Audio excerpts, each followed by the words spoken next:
রকম মাংস ছাড়াই মাংসের স্বাদের খুবই মজার সুস্বাদু 2 মিনিটের ঝটপট একটা বার্গার রেসিপি শেয়ার করব। এই রেসিপিটা এতটাই সুস্বাদু, এতটাই মজার যে আমি মাংস দিয়ে বার্গার খাওয়া ভুলে গিয়েছি।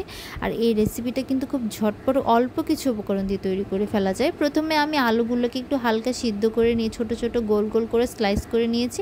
তারপর এখানে আমি একটা মিক্সচার করেছি বেসন, মরিচ আর লবণ দিয়ে, একটু পানি অ্যাড করে। তারপরে এখানে আমি এটাকে এভাবে আলুগুলো ভালো করে ডিপ করে নিব।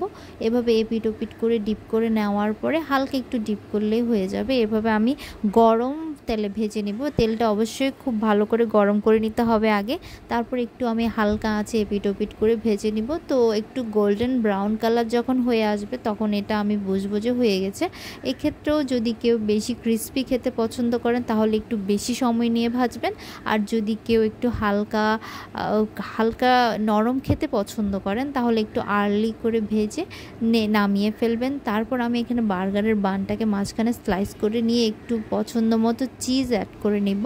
তারপর এখানে আমি একটু পেঁয়াজ অ্যাড করে নিব। এরপর যে আলুটা আমি ভেজেছিলাম সেটা দিয়ে আমি একটু পছন্দ মতো পরিমাণ মতো দিয়ে নিব। এরপর আমি এখানে অ্যাড করে নিব একটু টমেটো সস। তো টমেটো সস দিলে টেস্টটা একটু ভালো আসে। আর এখানে আপনারা চাইলে আরও অনেক কিছু অ্যাড করতে পারেন, লাইক টমেটো অ্যাড করতে পারেন চাইলে, এটা আপনারা যার যার পছন্দ অনুসারে। আমি টমেটো সস অ্যাড করে নিয়েছি।